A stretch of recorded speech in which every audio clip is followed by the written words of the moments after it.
O rei mais infame da história da Inglaterra não nasceu para governar, ele foi treinado para a igreja. Ele começou como um católico leal, defendendo o Papa em Roma. Ele chegou a ser homenageado como defensor da fé. E então um único divórcio desafiou Roma, e a igreja se recusou a ceder. Então ele separou a Inglaterra do Vaticano e se tornou o chefe da igreja inglesa. Esta é a história de Henrique VIII, e de como fé, poder e obsessão mudaram a Inglaterra para sempre. Sente-se, relaxe e bem-vindo ao acampamento de história.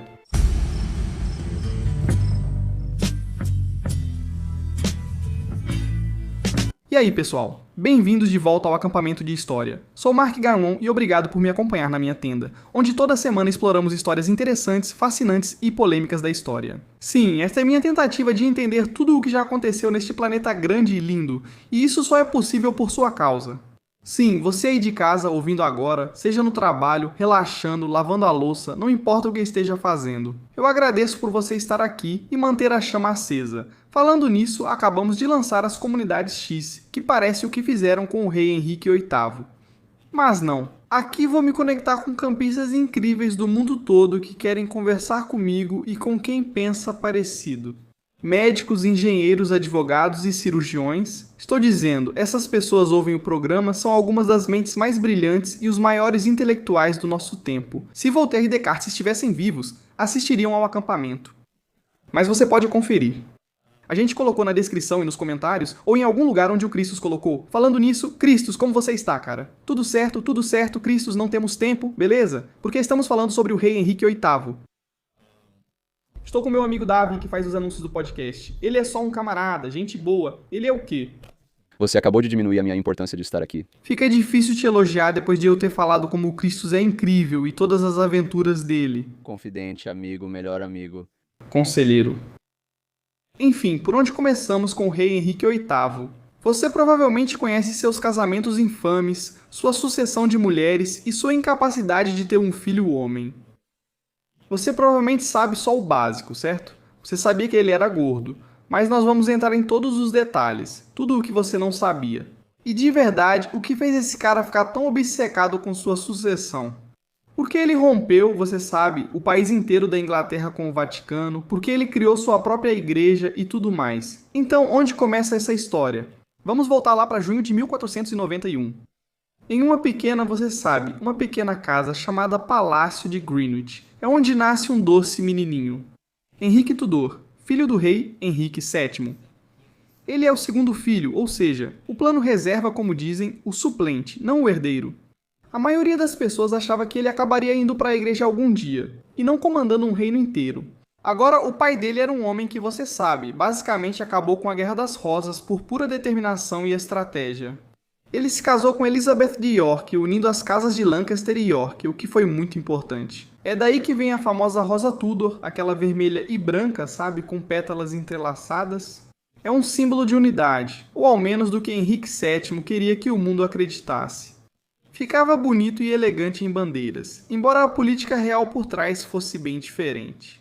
Com o tempo, em grande parte por causa da propaganda dos Tudor, esse símbolo acabou se tornando parte do patrimônio e da monarquia inglesa, sendo encontrado em emblemas, moedas, distintivos militares e esportes. Tudo o que você imaginar ligado ao patrimônio da Inglaterra. Enquanto crescia, Henrique vivia à sombra do irmão mais velho, Arthur, o herdeiro dourado, que todos esperavam que um dia sucedesse seu pai e se tornasse, você sabe, o próximo rei.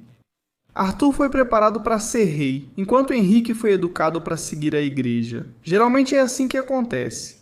Há a classe e a monarquia dominantes, a força política e a classe religiosa. Se for um governante prudente, terá vários filhos e os colocará em caminhos distintos, mantendo assim o poder na família. Então o rei Henrique, ou Henrique na época, estava estudando teologia e acabou se envolvendo nisso. Essas ideias humanistas se espalhavam pela Europa, focando no aprendizado clássico, pensamento crítico e no significado de ser humano. E ele acabou se tornando algo meio raro para a realeza, que é como um verdadeiro jovem da Renascença.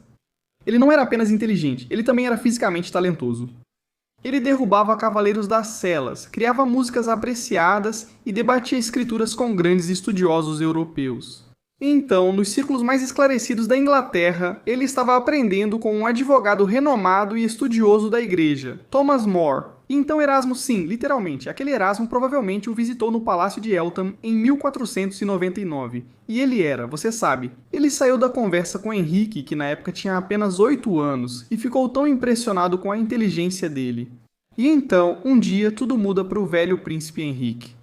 15 de abril de 1502, seu irmão Arthur morre. Alguns dizem que ele morreu de tuberculose, que naquela época era chamada de consunção. Outros dizem que ele desenvolveu a doença do suor. Basicamente, era uma doença assustadora que surgia em poucas horas e, em poucos dias, você estaria morto. Ainda não sabemos a causa exata e nem análises modernas dos restos de Arthur resolveram isso. Mas uma coisa é clara, a vida de Henrique muda imediatamente. O substituto de repente está prestes a liderar a monarquia. Agora o sonho de igreja da família dele acabou e a coroa só o espera. Então, quando Henrique VII morre em 1509, o príncipe Henrique, de 17 anos, assume o trono, parecendo nada com aquele cara inchado, e você sabe, o famoso gordo de quem todo mundo lembra. Ele era alto, carismático e atlético, e em todos os sentidos era o ideal renascentista. Ele falava vários idiomas e era músico, era campeão de justa e entendia tanto de teologia que impressionava até membros do clero. E em poucas semanas ele se casou com Catarina de Aragão, a viúva de Arthur. Constrangedor. O casamento precisou de uma dispensa papal especial, porque a lei da igreja proibia casar-se com a viúva do irmão, mas o Papa concedeu a permissão. Embora os fundamentos bíblicos ainda fossem debatidos, certo? O livro de Levítico proibia isso, enquanto Deuteronômio parecia permitir se o irmão morresse sem filhos, blá blá blá. Tudo o que ele precisa saber é que o Papa aprovou. E lá estavam eles, Rei Henrique e Catarina, e a Inglaterra o amava depois de anos sob o governo cauteloso de seu pai, Henrique VII. De repente, o povo tinha um rei que gastava de forma extravagante. Ele usava roupas lindas, dançava, fazia música e lutava. Era simplesmente o auge do que significava ser um rei. Em 1521, ele até escreveu um livro defendendo o catolicismo contra Martinho Lutero. Sim, você sabe, não é o King, é o Martinho Lutero original, aquele cara das 95 teses, sabe, que reformou a igreja, blá blá blá. Tudo o que você precisa saber é que o Papa adorou, e ele gostou tanto que literalmente deu o título para Henrique. Fide Defensor. Esse é o defensor da fé, uma das maiores honras que você pode receber do Papa. O que, considerando o que vamos descobrir sobre Henrique VIII, é meio irônico. Mas mesmo nesses primeiros anos glamurosos, já havia pequenas rachaduras começando a se formar em seu governo. Sim, ele era carismático, mas também odiava ser desafiado. Ele acreditava profundamente, de forma absoluta, em sua própria razão. E claro, ele era um cara inteligente, e as pessoas até o admiravam quando era criança. Então, quando se tornou adulto, ele pensava, quem vai me desafiar? E graças a essa educação renascentista que ele recebeu, ele absorveu essa ideia perigosa de que reis respondem apenas a Deus, não a nenhuma instituição terrena. Por ter amplo conhecimento bíblico e teológico, ele conseguia justificar isso. Então, essas sementes da tirania já estavam plantadas desde jovem, escondidas sob toda aquela promessa. E com o passar dos anos, a distância entre esse ideal de príncipe renascentista iluminado e esse monarca absoluto que queria separar seu país da igreja foi diminuindo cada vez mais. Eventualmente, essas duas versões de Henrique colidiriam com consequências que não apenas acabariam com casamentos ou fariam suas ex-esposas serem mortas, mas literalmente destruiriam todo o mundo religioso da Inglaterra. Antes de Henrique se casar com Catarina de Aragão, ela já havia sido tecnicamente rainha por um tempo. Em 1501, ela chegou à Inglaterra com 15 anos. Princesa espanhola, veio selar uma aliança política ao se casar com Arthur, irmão mais velho de Henrique. O casamento foi como esperado, certo? É uma cerimônia enorme, com todo o simbolismo, a união dessas duas alianças políticas e enormes expectativas. E então, apenas 5 meses depois, Arthur morre.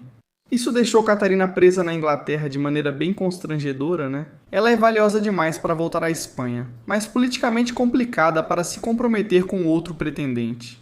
Então ela passou os próximos 7 anos meio que nesse limbo estranho, a casa dela era mal financiada e o status dela era meio indefinido. Tipo, ela era a princesa, a futura rainha?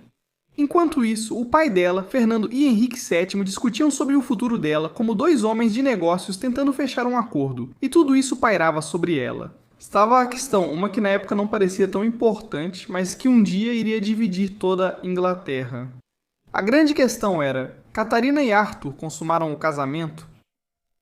Agora entende o que isso significa? Catarina garante que não consumaram, o que é complicado, né?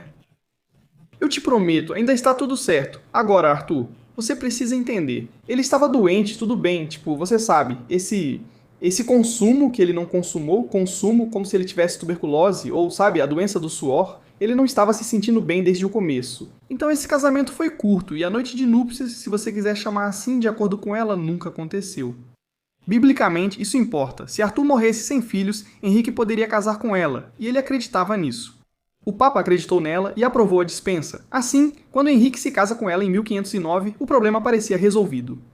Nos primeiros anos, a Inglaterra parecia viver uma nova era de ouro. Henrique era obcecado com essa ideia de glória marcial. Ele queria ser o novo Henrique V, reconquistar terras francesas, mostrar ser um rei guerreiro e elevar a Inglaterra a um novo patamar. E em 1513, ele lançou uma invasão à França que custou uma fortuna e basicamente não resultou em nada. Eles capturaram, tipo, 2 cidades pequenas, e basicamente foi só isso. Mas enquanto Henrique estava tentando, você sabe, ser esse herói medieval, Catarina estava em casa fazendo algo mais impressionante. De certa forma, ela estava governando o país, e era muito boa nisso. Jaime IV da Escócia invadiu a Inglaterra na ausência de Henrique, e Catarina reagiu imediatamente. Ela reuniu um exército, enviou ao norte com o conde de Surrey e viu os escoceses serem derrotados em Flodden Field. 7 a 10 mil escoceses morreram naquele dia, incluindo o rei deles. Catarina enviou a Henrique o casaco ensanguentado de Jaime IV, sugerindo que ele o usasse como estandarte. Ela não era como uma rainha decorativa, era como uma verdadeira líder militar, mas vitórias militares não garantem uma dinastia, certo? Só herdeiros podem, e mais especificamente só filhos homens. Então Catarina engravida bem rápido, mas o bebê nasceu morto, e depois veio outra gravidez, um filho, finalmente, que só viveu 52 dias. E depois outra, e 9 anos. Ela passou por 6 ou mais gestações, mas só uma criança sobreviveu. Maria nasceu em 1516, e Henrique a adorava, mas todos sabiam, uma filha não garantia a linhagem dos Tudor. E da última vez que a Inglaterra tentou ter uma rainha reinante, a Imperatriz Matilde, nos anos 1100, isso resultou em cerca de 20 anos de guerra civil. E Henrique sabe disso, então ele começa a procurar sinais. E em 1519 ele recebeu um, ou pelo menos achou que recebeu. Sua amante, Elizabeth Blount, deu à luz um filho saudável. Henrique orgulhosamente o chamou de Henrique Fitzroy, e em 1525 ele o fez Duque de Richmond, um título que basicamente dizia para todo mundo: "Ei, esse é um possível herdeiro, esse cara pode ser o escolhido." Para Henrique, Fitzroy mostrava que o problema não era ele. Quem é? É Catarina. Enquanto isso, o mundo político ao seu redor mudava rapidamente. E não a favor da Inglaterra, pois nos grandes jogos de poder europeus, ela não era de primeira linha. Ela estava presa entre 2 gigantes, Francisco I da França e Carlos V, um imperador Habsburgo, cujo império se estendia basicamente por metade do continente. Henrique era um ambicioso de fora, chegando para agitar o jogo e provar que a Inglaterra merecia um lugar entre eles. Então, cada guerra, cada cúpula, cada demonstração deslumbrante não era só ego. Claro, o ego fazia parte disso, mas era Henrique forçando a Europa a tratá-lo, e ao resto da Inglaterra, como uma potência séria, não apenas como o rei barulhento de uma ilhota no canto do mapa. Então Henrique gastou enormes quantias de dinheiro tentando jogar esse jogo diplomático, incluindo o campo do pano de ouro em 1520. Esse foi um encontro gigantesco e brilhante com Francisco I da França, que basicamente provou uma coisa: reis podem gastar muito dinheiro sem realmente fazer nada. Henrique então apostou em uma aliança com seu sobrinho, o jovem imperador do Sacro Império Romano, Carlos V. Mas Carlos não queria ser ajudante da Inglaterra. Então, em 1527, essa aliança basicamente acabou, e Carlos controlava um império que se estendia pela Espanha, Países Baixos, e até mesmo pela Itália e pelas terras em expansão no Novo Mundo. E Catarina, bem, ela era sua tia. Essa conexão logo se tornaria o pior pesadelo de Henrique, porque em 1527 ele acreditava que tinha 3 razões. 3 justificativas para basicamente mudar tudo. Uma, um argumento teológico para acabar com seu casamento. 2, um argumento político para romper com Roma. E 3, razões pessoais. E essa razão pessoal era uma mulher chamada Ana Bolena. No fim dos anos 1520, um jovem rei brilhante, destinado à grandeza e a reconquistar a Inglaterra no cenário mundial, começou a se sentir encurralado. Ele tinha um casamento sem filhos homens e fracassos diplomáticos que isolaram ainda mais a Inglaterra. E pela crescente crença de que Deus o punia por ter se casado com a viúva do irmão. Toda a pressão se acumulava para esse momento que mudaria a Inglaterra. E tudo começaria com a obsessão de um homem e uma mulher que se recusou a ser a amante. Agora, Ana Bolena não era considerada uma beleza clássica da dinastia Tudor. Se você ouvir quem escrevia na época, pelas descrições, novamente, não estou criticando uma mulher. Ela tinha olhos escuros, pescoço longo, rosto marcante, mas o que a diferenciava era sua mente. Em uma corte onde mulheres eram esperadas apenas para sorrir, acenar e se calar, essa mente afiada podia ser perigosa. Ana passou anos na corte francesa. Absorvendo cultura e política e entendendo esse jogo social, ela aprendeu como a influência funciona e como ser sutil, estratégica e intelectual. Então, quando Henrique VIII começou a cortejá-la em 1526, ela fez algo que ninguém esperava. O rei disse: "Ei, posso conseguir isso?" E ela diz: "Não." Ela faz: "Uhum." Não foi um tímido "Ah, eu não devo", mas um firme "Não, não serei sua amante nem sua segunda opção." Se ele me quisesse, teria que me assumir, colocar uma aliança no meu dedo. E essa decisão, por mais simples que pareça, acendeu o estopim que basicamente explodiria as cortes inglesas e, na verdade, todo o cenário religioso da Europa. Henrique estava obcecado, ele queria o que não podia ter. Ainda temos as cartas que ele escreveu para ela, emocionais e frustradas, tipo meio carente, especialmente para um rei.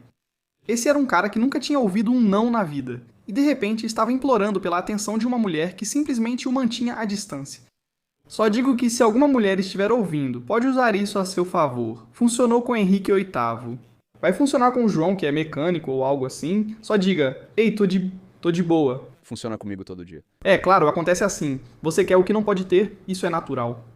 Mas Ana não estava fingindo, jogava para vencer. Sua irmã Maria fora amante de Henrique e foi descartada quando ele se cansou. E Ana não queria o mesmo destino. Ela buscava legitimidade, segurança e, no fim, ascender politicamente e ter filhos que herdassem o trono.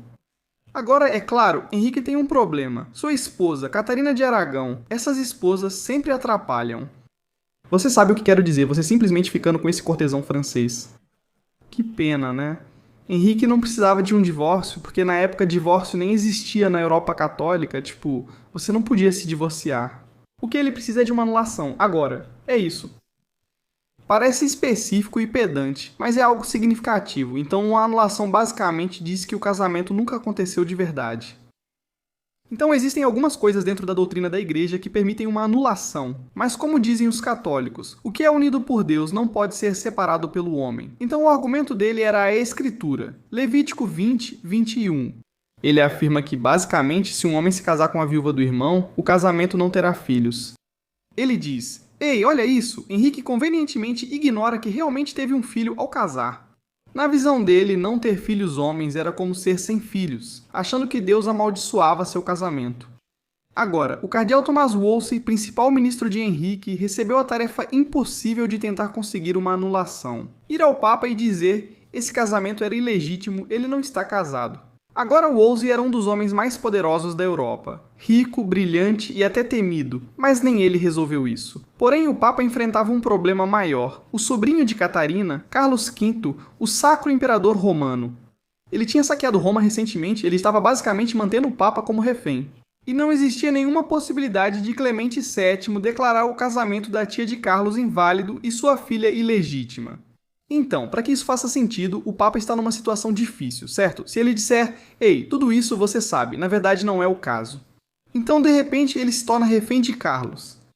E ele basicamente está dizendo algo como: "Ei, sua tia está casada de forma ilegítima, e como resultado, o filho deles é uma criança bastarda." Então, o Papa está travado, e como resultado, ele está adiando e apenas esperando que tudo isso passe, mas não passa. Wolsey lutou por anos para conseguir essa anulação, mas falhou, e Henrique acabou se voltando contra ele. E, em 1529, Wolsey foi destituído de seus cargos. Em 1530, ele foi preso por traição, especificamente por se corresponder com Roma e o Papa sem permissão real. Uma acusação que mostrou como as prioridades de Henrique mudaram rapidamente, de tentar agradar o Papa para simplesmente tentar dominá-los. Agora Wolsey morreu a caminho de Londres, evitando uma execução que quase certamente iria acontecer. Antes de morrer, ele teria dito: "Se eu tivesse servido a Deus com a mesma dedicação que servia ao rei, isso resume bem a vida sob Henrique VIII, que podia te elevar ou destruir rapidamente." Com Wolsey afastado, Henrique resolveu agir por conta própria, certo?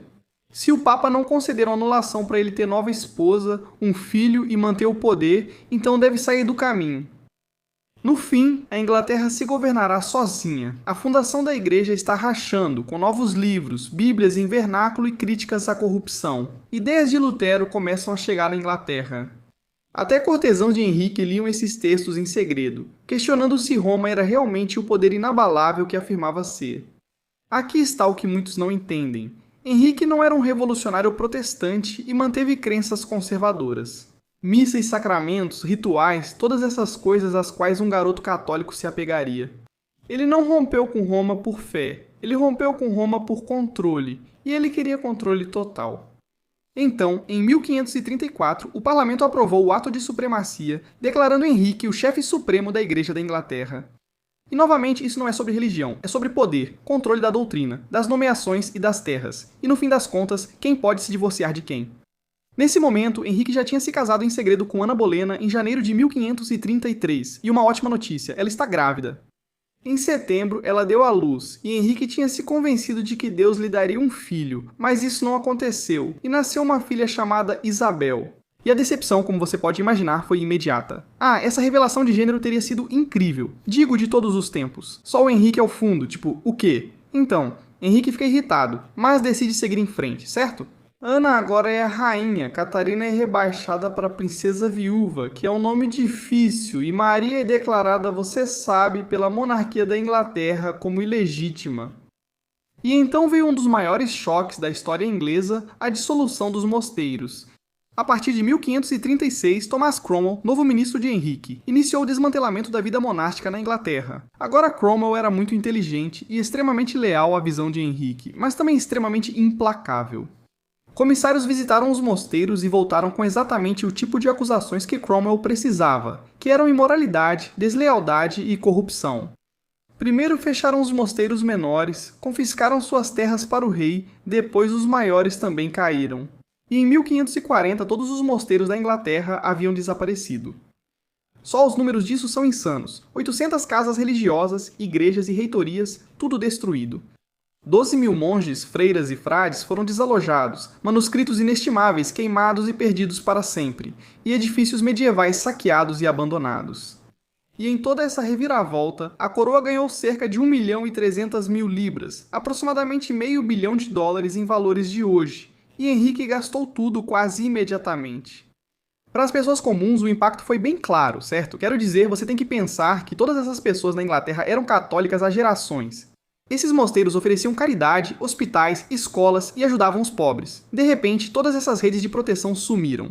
Enquanto isso, os preços estão subindo, já que essas moedas desvalorizadas estão inundando o mercado. E dizer algo errado sobre o rei ou ser acusado de heresia pode te matar. Então agora, o medo é a força predominante da vida cotidiana.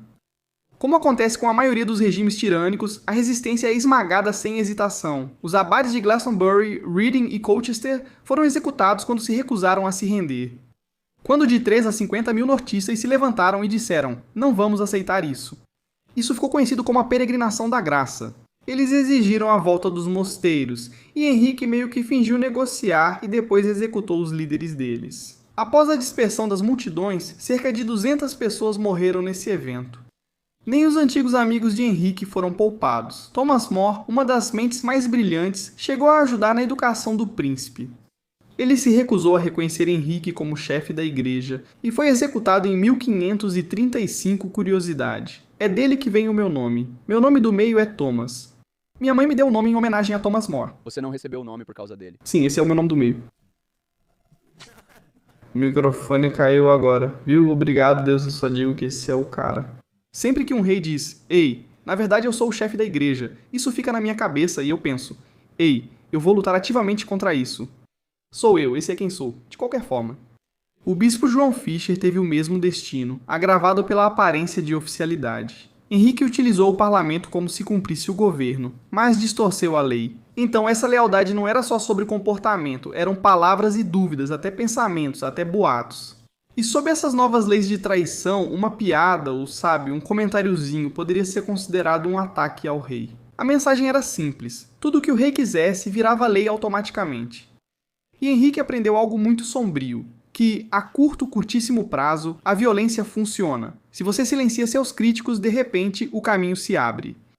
E o jovem rei, que uma vez escreveu um livro literalmente defendendo o catolicismo, agora havia separado a Inglaterra do Vaticano, de Roma e do Papa. Qualquer tipo de poder externo havia desaparecido. Esse encantador príncipe renascentista que tinha lido todos os clássicos, sabe? Ele era tão amado pela igreja, agora está executando bispos e abades, e até mesmo companheiros próximos, sem qualquer hesitação. Mas ele ainda não terminou. Janeiro de 1536, no auge absoluto do seu poder. Um acidente no campo de justas empurraria Henrique VIII para uma fase ainda mais aterrorizante, definida pela paranoia e por uma crueldade que deixaria cicatrizes permanentes na Inglaterra. 24 de janeiro de 1536, Palácio de Greenwich. O dia seria de celebração, com um torneio em homenagem à Rainha Ana. E ela está grávida de novo. Henrique estava convencido de que essa criança finalmente seria o filho que faria todo esse caos valer a pena.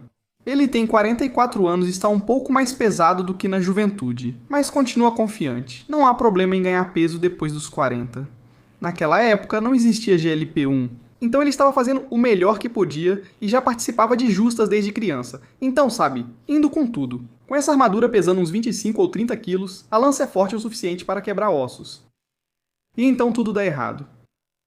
Não sabemos se o cavalo tropeçou ou se a lança do oponente acertou no ângulo errado, mas o resultado é catastrófico. Henrique cai e seu enorme cavalo, também de armadura e pesando cerca de 500 quilos, despenca sobre ele. Dizem que Henrique ficou inconsciente por 2 horas. Até hoje. Minutos de inconsciência já indicam emergência médica. 2 horas sugerem trauma cerebral grave. E a corte ficou em total silêncio, se perguntando se o rei estava morto, se ele ia acordar, e se acordasse, se ainda seria o mesmo homem. Quando Henrique finalmente abriu os olhos, ele parecia bem machucado, sabe?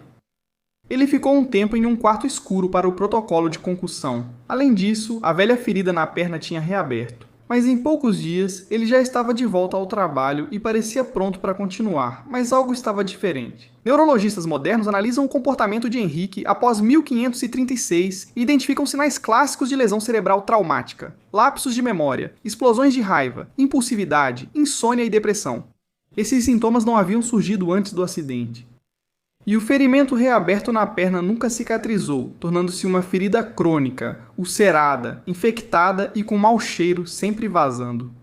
E precisava ser tratado todos os dias. Então, esse rei que antes era atlético agora estava cada vez mais imóvel. Nesse ponto, ele ganha peso rapidamente e a cintura aumenta de 90 para 132 centímetros em 1540. Ele precisava ser levantado em cadeiras especiais, sua armadura era ajustada repetidas vezes, cada vez maior e maior. E quero dizer, dor crônica de modo geral afeta seu psicológico. Quero dizer, isso te desgasta, simplesmente. Ela aumenta sua frustração, diminui sua paciência e qualquer tipo de pequena irritação pode se transformar em raiva muito rapidamente. Henry sempre foi intenso, o que fazia as pessoas gostarem dele. Mas depois desse incidente, essa intensidade agora é completamente imprevisível e, no pior dos casos, perigosa. A corte, que antes era glamurosa, mas arriscada, simplesmente se tornou puro risco. Sobreviver era estar atento aos humores de Henrique e saber quando ele estava com raiva ou apenas irritado. Ana Bolena percebeu a mudança na hora. Ao receber falsas notícias da morte de Henrique no acidente, ficou arrasada e muito abalada. 5 dias depois, em 29 de janeiro, ela sofre um aborto espontâneo e a criança era um menino. Sim, Henrique não reagiu com tristeza, mas imediatamente ficou irritado e simplesmente a culpou. Ele destruiu um casamento, rompeu com Roma, ele literalmente remodelou a Inglaterra. Por causa dessa criança que Ana Bolena estava esperando, e agora esse filho se foi, e na cabeça dele a culpa é da Ana. Henrique passou a crer que Deus amaldiçoava tanto seu casamento com Catarina quanto com Ana Bolena. 4 meses depois, Ana estava morta. Sim, ela foi acusada de todo tipo de coisa. Quero dizer, adultério, incesto, conspiração para matar o rei, acusações que quase certamente foram fabricadas. Os depoimentos foram forçados, e confessar significava morte, e recusar significava tortura, e depois morte. Então, Ana foi para o cadafalso em 19 de maio de 1536, proclamando sua inocência. 11 dias depois, Henrique se casa com Jane Seymour. Agora, se você é Jane Seymour, são apostas altas. Não faço ideia do que ela pensa. Provavelmente estava na execução, pensando, ok, agora Jane conseguiu onde Anne falhou. Após 3 dias e noites de parto difícil, ela finalmente deu um filho a Henrique. Valeu a pena todo esse caos, conseguimos, Eduardo. 12 de outubro de 1537, Henrique fica radiante, mas Joana morre 12 dias depois por complicações pós-parto, provavelmente infecção de placenta retida. E Henrique, dizem, lamentou profundamente sua morte após 12 dias de casamento. Em sua memória, ela se tornou a única esposa que ele realmente amou, porque a conheceu por 12 dias. E eu acho que provavelmente o motivo mais provável de dizerem que ele a amou mais é porque ela lhe deu o que ele mais queria. E literalmente pelo que ele moveria céus e terra, literalmente. E ela morreu antes que pudesse decepcioná-lo. Mas o nascimento de Eduardo não acalmou a mente de Henrique. A dor continuou, a paranoia só aumentou e as execuções continuaram acontecendo. Em 1540, Henrique se casou com Ana de Cleves em um casamento diplomático arranjado por Thomas Cromwell. Henrique a desprezou imediatamente, supostamente a chamou de prefeita de Flandres, e esse casamento foi anulado em poucos meses. Prefeita de Flandres é um ótimo insulto e devia voltar. Caso não saiba, uma prefeita de Flandres é basicamente um cavalo forte da Bélgica. Sinceramente, se você chama uma mulher de cavalo forte, eu penso, opa, isso me chama a atenção e me interessa. Mas uma prefeita de Flandres nessa época era um insulto grave. Então, Thomas Cromwell, por ter arranjado esse casamento, é executado. Sim, ele é preso por traição e heresia, sendo executado em julho do mesmo ano. Henrique aprendeu que até o conselheiro mais brilhante e leal podia ser destruído num instante. E todo mundo ao redor também percebeu, tipo, olha, um pequeno erro de repente pode custar sua vida. Quero dizer, isso é loucura. Você arranja alguém, duas pessoas, elas se casam e ele não gosta dela, e de repente você está morto. Isso é difícil. Bem, os casamentos não param. Depois vem Katharina Howard. Ela tem cerca de 18 anos, é animada e charmosa, e alguns diriam descuidada. Relacionamentos passados e atuais vieram à tona. Henrique chorou quando soube disso, e então ordenou outra execução. Ela tinha 20 anos. Sua última esposa, Catarina Parr, sobreviveu a ele apenas por inteligência. Quando Henrique ficou desconfiado e soldados chegaram para prendê-la, ela conseguiu reverter a situação, insistindo que qualquer conversa religiosa que tivesse tido era por admiração à sabedoria de Henrique e não para desafiá-lo. E Henrique aceitou ou fingiu aceitar. Assim, ela conseguiu escapar da execução. O acidente não criou a tirania de Henrique, certo? As raízes já estavam lá. A convicção em seu direito divino e o padrão de sempre conseguir o que queria, sendo mais inteligente e charmoso que os outros. Mas aquele único acidente de justa abriu uma rachadura dentro dele. Provavelmente uma lesão cerebral, a dor crônica constante e o medo de envelhecer e da mortalidade só amplificaram cada parte perigosa da personalidade dele. O príncipe carismático se foi, dando lugar a um homem que podia se voltar contra qualquer um. Amigos viraram inimigos de um dia para o outro e eram rapidamente executados. Lealdade não valia nada, deslealdade era o que Henrique decidisse. E na década de 1540, a corte inglesa era um verdadeiro campo minado. Ministros subiam e caíam em questão de meses. Havia uma rotatividade constante. Nobres eram executados por crimes que nunca cometeram. Os humores de Henrique eram simplesmente insanos. Ele podia ser encantador em um momento, todo mundo o adorava, e no seguinte se tornava assassino. Ele até começou a esquecer suas próprias ordens. Em 1546, ele mandou prender Catarina Parr, esqueceu da ordem e ficou furioso com os guardas ao vê-los, mas ainda assim ordenou a prisão dela. O acidente no torneio de novo não o transformou nesse tirano, mas empurrou um homem já falho, com uma ideia básica de você sabe, provavelmente narcisismo, para um ponto sem volta. E à medida que seu corpo se deteriorava e sua mente escurecia, seus últimos anos se tornaram apenas um borrão de mudanças violentas de humor. E você sabe, decisões impulsivas e apenas uma tentativa frenética de garantir uma sucessão que o assombrava há décadas. O rei, que antes simbolizava esse pensador renascentista iluminado, agora havia se tornado algo completamente diferente. Essa força ferida e imprevisível continuava poderosa e temida, mas era perigosa para quem se aproximasse muito dele. Em 1547, Henrique VIII é basicamente irreconhecível em comparação ao rei que assumiu o trono 38 anos antes. Ele estava obeso, mal conseguia andar e lutava constantemente contra infecções na perna, que continuava a supurar. Os criados precisavam carregá-lo pelos cômodos. Seu temperamento, já agitado, ficou completamente imprevisível. Sua sexta esposa, Catarina Parr, precisava tratar cada conversa como se atravessasse um campo minado. Um comentário errado sobre religião, poder, política, ou até uma frase que ele não gostasse, e ela poderia ser a próxima a ser morta. E depois de tudo o que Henrique fez para garantir essa dinastia Tudor, todos os casamentos, a ruptura com Roma, a reorganização do governo em geral, as execuções, a sucessão ainda era frágil. Depois de tudo isso, ele só tinha um filho legítimo, Eduardo, que tinha apenas 9 anos e já estava doente. Maria havia sido restaurada à linha de sucessão, mas era uma católica devota. Isabel, também restaurada, tinha apenas 13 anos e era considerada ilegítima pela maior parte da Europa católica. Henrique destruiu a Inglaterra e virou a Europa de cabeça para baixo por causa de um herdeiro homem. E agora deixava para trás 3 filhos que pareciam destinados a brigar pelo que tivesse restado. Agora, em 28 de janeiro de 1547, Henrique VIII morreu no Palácio de Whitehall. Ele tinha 55 anos de idade. Conta-se que ele morreu segurando a mão do arcebispo Cranmer, sem conseguir falar, mas apertando-a quando lhe perguntaram se confiava na misericórdia de Cristo. Talvez tenha acontecido ou talvez não. Como várias histórias sobre Henrique VIII, foi criada para suavizar um reinado brutal. E após sua morte, o caos se instalou. Eduardo VI tornou-se rei, mas ele era apenas uma criança. Assim, o poder real caiu nas mãos dos reformadores protestantes, que impulsionaram mudanças religiosas de forma muito mais agressiva do que Henrique jamais ousou. Os serviços em latim sumiram, a liturgia em inglês dominou, altares foram removidos e imagens destruídas. E sob Eduardo, a reforma que Henrique havia iniciado por motivos pessoais tornou-se uma revolução ideológica completa. Eduardo sempre foi frágil durante toda a sua infância, e, em 1553, morreu aos 15 anos de idade, provavelmente de tuberculose. Maria então assumiu o trono, e imediatamente tentou reverter tudo. Mais uma vez, Maria, uma católica fervorosa, restaurou a autoridade papal, perseguiu protestantes e queimou quase 300 pessoas na fogueira. Assim, ela ganhou o apelido de Maria Sangrenta. A ironia é forte. Henrique matou os leais a Roma e depois Maria matou os leais à nova igreja de Henrique. Maria acabou morrendo sem filhos em 1558 e Isabel, a filha que Henrique uma vez declarou como ilegítima. A filha da esposa que ele executou agora se tornou rainha. Ela governou por 45 anos e o superou em quase todos os aspectos. Ela consolidou a divisão religiosa criada por ele, formando um Estado protestante moderado aceito pela maioria na Inglaterra.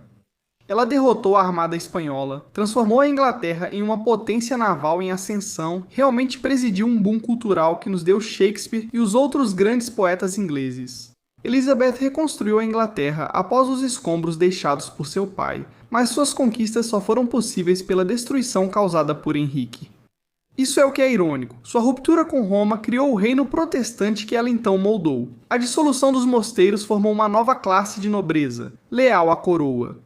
Sua reivindicação de autoridade suprema, seu uso do parlamento para legitimar mudanças radicais, tudo isso lançou as bases para um Estado Tudor centralizado que Elizabeth herdaria e depois fortaleceria. Mas o custo das escolhas de Henrique foi enorme. Milhares foram executados, seja pelo próprio Henrique ou na violência que se seguiu às suas reformas. Séculos de arte, arquitetura e tradição espiritual sumiram quando os mosteiros foram destruídos. Suspeita e medo infiltraram-se na vida diária de cada pessoa que vivia sob o rei. As divisões religiosas que ele criou dividiram a Grã-Bretanha por séculos, alimentando a guerra civil sob Carlos I, perseguição sob Cromwell e conflitos sectários que chegaram à Primeira Irlanda. Historiadores passaram 500 anos fazendo a mesma pergunta. Henrique conduziu os acontecimentos ou foram esses acontecimentos que conduziram Henrique? Ele era um estrategista que moldava a Inglaterra para sua dinastia ou só um homem impulsivo com obsessão pessoal, enquanto Wolsey e Cromwell faziam o verdadeiro trabalho? A verdade é que, infelizmente, está mais ou menos no meio disso. Quero dizer, Henrique era brilhante e realmente um cara inteligente. Ele entendia de teologia, lia as pessoas muito bem, ele podia encantar ou intimidar qualquer um com a mesma facilidade. Mas brilhantismo não é sabedoria e poder não é bom senso. Henrique tinha intelecto para entender ideias complexas e carisma para conquistar lealdade, mas faltava autopercepção para notar quando suas obsessões o levavam ao desastre. No fim das contas, ele queria glória, mas acabou criando o caos. Ele alegava autoridade divina, mas teve que governar seu reino pelo medo. Queria grandeza, mas acabou apenas garantindo a infâmia. Mesmo assim, a revolução religiosa que ele iniciou para se casar novamente transformou a Inglaterra mais profundamente do que qualquer outro monarca. A Igreja da Inglaterra existe até hoje por causa do rei Henrique. A supremacia parlamentar que ele usou para justificar suas ações acabou limitando o poder real de maneiras que ele jamais poderia ter previsto. E as cicatrizes físicas, é claro, do seu reinado, quero dizer, mosteiros arruinados desmoronando nas encostas da Inglaterra, ainda marcam o país hoje. No começo do reinado, Henrique VIII queria ser visto como o rei guerreiro que levou a Inglaterra a novos patamares e conquistou terras. Um defensor da fé católica e um homem que queria mudar o destino da Inglaterra para sempre. E em vez disso, ele é realmente lembrado por suas esposas, sua fúria, seu tamanho de cintura e, claro, pela destruição que deixou para trás. Quero dizer, 6 casamentos, 2 rainhas decapitadas, conselheiros de confiança simplesmente mortos, centenas de clérigos expulsos, comunidades religiosas centenárias simplesmente destruídas para que o rei pudesse efetivamente tomar sua riqueza e poder. E ainda assim, aqui está um último paradoxo. Tudo o que ele destruiu abriu espaço para que essa nova dinastia inglesa surgisse. A Era de Ouro de Elizabeth surgiu sobre os destroços de seu pai, o rei Henrique, cuja ruptura com Roma mudou o cristianismo ocidental. Sua busca por poder absoluto abriu caminho para a monarquia constitucional. Grande parte do motivo dos Estados Unidos serem cristãos protestantes hoje é por causa desse homem. Henrique VIII foi obcecado durante toda a vida em assegurar a linhagem Tudor com um herdeiro homem. Eduardo morre jovem, e a dinastia Tudor realmente morre com ele, e a coroa eventualmente é passada para os Stuarts, os descendentes da irmã de Henrique, Margarida. A mesma linhagem da qual ele tentou afastar o poder. Todos os casamentos, as execuções, as turbulências e a separação acabaram exatamente onde Henrique não queria que chegasse. O príncipe dourado, que subiu ao trono em 1509, morreu em 1547 como um tirano arruinado. A Inglaterra passaria o século seguinte tentando entender o que ele fez e em que se transformou. E isso, senhoras e senhores, é a vida resumida do rei Henrique VIII. Um cara interessante para se jantar junto, no mínimo, tipo, imagine você jantando com Henrique VIII. Talvez depois da primeira esposa, quando Catarina já se foi. E depois do acidente? Após o acidente, é loucura. Você é o rei da Inglaterra e ainda participa de justas. Isso é insano, tipo, você já viu. Até já foi a uma feira da Renascença, ou Cavaleiros Árabes. Sim. É ridículo. É louco que ele realmente comanda o país e não está brincando de lutar. Ele está de verdade. Quem foi que bateu nele? A gente precisa ter. Ele está morto. Certo? Tipo, você pode checar esse fato? Era assim Teddy Roosevelt era. É, acho que sim. Roosevelt lutava com o campeão americano. Tipo isso. E ele ficou cego de um olho. Uma notícia de verdade sobre touros. Isso é insano. Sim, eu ficaria curioso para saber o que aconteceu com ele. E você? O que acha do velho rei Henrique? Quero dizer, acho que o maior equívoco era que eu pensava que a separação tinha sido mais influenciada pela fé protestante. Como na maioria das coisas, isso é um elemento. Não dá pra dizer que não faz parte, porque, claro, você tem, eu acho que, protestante. Oportunistas com mentalidade reformista veem esse evento e pensam: ah, esse cara está se separando. E essa é a nossa chance de, tipo, sabe, anglicanizar ou, tipo, protestantizar o país. Então acho que provavelmente é um pouco dos dois, mas sim, acho que no final das contas é uma questão ideológica. Aprendi isso com minha mãe, uma católica fervorosa, que dizia isso só aconteceu porque ele queria se divorciar, mas a Igreja Católica não permite. Você acha que o casamento teria sido anulado se o sobrinho de Catarina... Não tivesse tomado Roma? Sim, porque parecia que tinham motivos. Digo só aquele trecho de Levítico dizendo que nenhum casamento é legítimo se for com a viúva do seu irmão, o que é estranhamente específico para ela. Com que frequência isso acontecia? Você está bem? Digo, eu poderia. Presumo que a passagem nas escrituras usou irmão de forma geral, Sim. que funciona como confidente da comunidade. O camarada. O camarada. Quero dizer, pode literalmente ser irmão. Não falo hebraico antigo, mas imagino que seja isso. E o Papa dizendo: olha, esse cara é nosso parceiro, está do nosso lado. É, ele é nosso defensor. Ele está do nosso lado e só precisa resolver essa coisinha. Há um pouco de evidência nas escrituras, consigo ver esse caminho, mas de novo é interessante por causa da igreja. É possível que eles tenham flexibilizado um pouco as regras para agradar a monarquia, mas não puderam por razões políticas. Então, no fim das contas, é tudo política. Cara, eu acabei de ver um gráfico de Viena em 1913, vou te mandar depois para você colocar na tela. Viena, 1913. Beleza. Em Viena. Já entendi onde isso vai dar. Vocês moravam a menos de 3 quilômetros um do outro. Ah, posso adivinhar. Vai em frente. Então é Hitler? Sim. Foi o arquiduque Francisco Ferdinando? Francisco José. É isso. Acho que esse é o arquiduque. Sim. Tem mais um. Tem mais 3. Tem mais 3. Sigmund Freud. Freud, isso. Trotsky. O cientista, Não, Trotsky. Aquele revolucionário do revolucionário russo. ele era do comunismo. Sim. Eu pensei que esse era o Lenin. Lenin e Trotsky basicamente comandavam aquilo. Trotsky. E depois Stalin. Uau. Todos vivendo ali. Eles poderiam ter ido ao mesmo café. Tenho certeza que foram. Olha isso, literalmente. O café do Freud fica bem ali. O café do Trotsky. Eu adoro que cada um tenha seu próprio café. Isso é incrível. E o arquiduque Franz Ferdinand está ali. Todos vivem em Viena neste mesmo ano. Isso é muito louco. Estava lendo sobre Bolívar, o libertador da América do Sul, que viajou pela Europa, viu a coroação de Napoleão e se inspirou muito nele. Ele se coroou. Então eu penso, ele vê isso e se inspira na libertação do povo francês, no que ocorria antes e queria o mesmo para a América do Sul. E sem isso. Que loucura que literalmente o rei Henrique separa toda essa igreja porque o Papa está sendo mantido como refém Pelo sobrinho da sua esposa. pelo sobrinho da sua esposa. E isso só é possível porque Fernando e Isabel duvidam da guerra.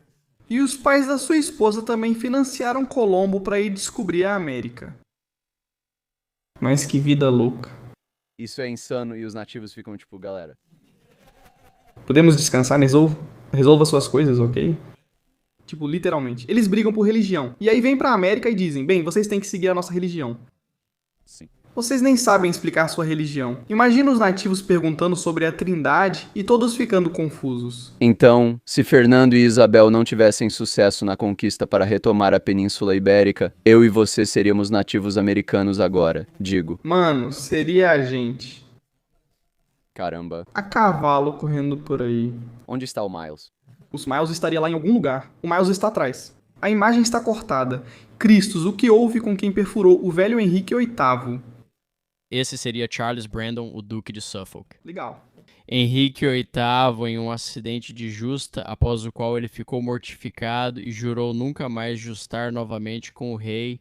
Ele não foi morto. Espere um segundo. Você adicionou palavras no final que mudaram o sentido. Por quê? Ele diz: ele jurou nunca mais duelar com o rei. É tipo, tudo bem, porque eu aposto com você, ele disse. Ele falou, nunca mais vou duelar. Eles realmente... Ele falou, tudo bem, mas eles não podem. Eu ainda vou duelar. Como você pode ver, eu sou esse garoto. Sim, tenho conhecimento infinito de bola. Sou obcecado pela correria. Espera, ele não morreu? Eu sinto que sim. Ele foi homenageado com um funeral luxuoso por Henry. Ah, isso é. Uau, por Henry. Ah, então ele respeitava as pessoas que conseguiam fazer isso. Que tinham isso assim. Uau. Henrique se culpou por ter esquecido de abaixar a viseira. Ele o perdoou. Por ter esquecido de abaixar a dele. Isso é o dano cerebral falando. Quero dizer, isso é algo literário. Quero dizer, um verdadeiro cavalheiro. É certo, eu quero dizer, tem algo honroso nisso. Sabe o que quero dizer? Tipo, não é você, irmão. Jogador reconhece jogador. Eu não me preparei. Isso é culpa minha, se eu tenho que assumir essa. Eu teria decapitado aquele filho da mãe. GG. Você mandou um GG pra ela e foi hilário, mas também ficou tipo, não, mano, nem foi você. Foi o meu visor, tipo, eu literalmente não abaixei o meu visor, o que é simplesmente hilário. Esse é o motivo pelo qual ele acha que quase foi esmagado. Jesus Cristo. Quero dizer, a única esposa que escapou, o que aconteceu com ela, tipo, ela só viveu o resto dos seus dias. Ah, nem comentamos sobre a mulher da França. Que estava realmente jogando com os sentimentos de novo, mudou isso e matou nativos. E a Ana Bolena. Cara. É como se ela tivesse dito, não. E as outras esposas, como aquela cheia de problemas, e ele só respondeu, não. Ele também se casou com ela em segredo antes da anulação, então ela acabou cedendo. Além disso, ele teve outro filho que a gente mencionou rapidamente, mas não chegou a falar muito. Então ele tem Maria I, tá bom. Também conhecida como Maria Sangrenta, que eu sempre achei que fosse tipo Maria Sangrenta, eu achava que era tipo a Virgem Maria. Eu nunca associei ela à Inglaterra. Não sei. Eu pensava que era coisa de exorcista.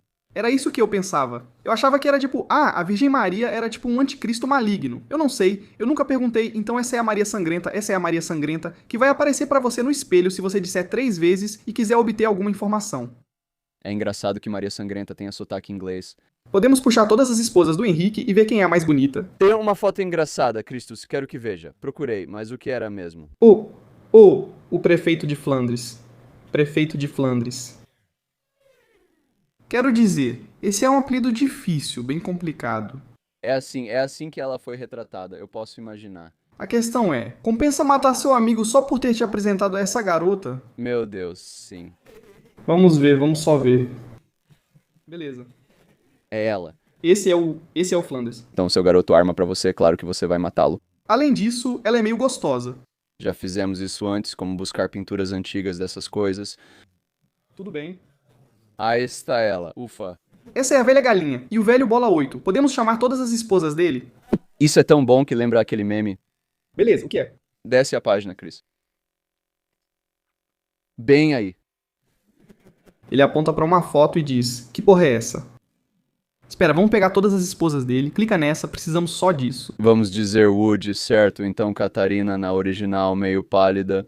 Não, essa não é a original, essa é a última. Ah, desculpe. Várias Catarinas, o que é engraçado.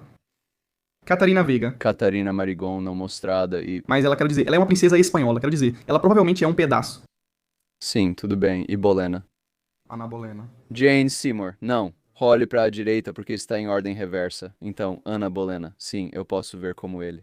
Bolena. Concordo, acho que provavelmente é um Christus 10. Definitivamente vale a pena conseguir uma anulação por Jane Seymour. Não. Opinião polêmica. Ana de Cleves pode ser a mais atraente. Continue para a esquerda. Quem é aquela jovem animada? Ah, é. Era a Catarina Howard? Acho que era a Catarina Howard, sim. Sim, ela é. Ela tem um pouco de fogo ao redor. Ela parece bonita e a mais perigosa. É, certo, eu não sei. Quer dizer, talvez ela tenha uma boa história pra contar. Talvez ela tenha um cheiro ruim. Espera aí, você pode ir pra imagens rapidinho? Porque alguém deve ter feito, aqui está. Clica em uma delas. Quero dizer, embaixo, no meio e embaixo à esquerda. Ah, isso aqui foi feito por IA? Ah, uma versão moderna de como seriam. No canto superior direito parece a Ariana Grande na fase do colar. Inferior esquerdo, tudo bem. Acho que dá pra dizer que o Henry tinha bom gosto. Cara, Ana de Cleves era a mais bonita. É, E ele a chamou de Maria da Flandres. Poxa, cara, ele não entende nada de bola. ele pode ser gay. Também, sabe, eu fiquei pensando o tempo todo, tipo, saiu um estudo recentemente que diz que homens que têm meninas têm testosterona mais alta. Ok, olha, esse é o meu ponto. Ah, é mesmo? Meu Deus, estou copiando? Você está copiando? Porque era isso que Derek Posten se gabava ao descobrir que tinha uma garota. Agora entendi. Sério. Sim. Mano, descobri isso e pensei, caramba. A mãe natureza olhou pra mim e pensou, ele precisa de um homem em casa. Vamos colocar um pouco de testosterona nesse lugar, beleza. Então, faria sentido se ele fosse um atleta completo, um estudioso, sabe? Testosterona alta? Ele tem testosterona alta? Ele é um indivíduo de testosterona alta. Mas o interessante é que o gênero da criança é tecnicamente definido no DNA do esperma.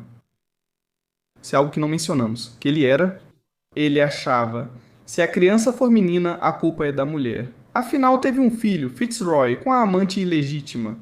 Então ele pensava, eu posso ter meninos, essa mulher não consegue ter meninos, então obviamente a culpa é dela. Agora sabemos que o esperma é quem realmente define se será homem ou mulher. Acho que isso é verdade. Isso é verdade. Você, ok? E agora é tipo, na verdade a culpa era dele o tempo todo. Ele é o denominador comum. Essas mulheres morrem porque ele tinha testosterona demais. Caramba, rei absoluto. Ele era o Lux Maxim.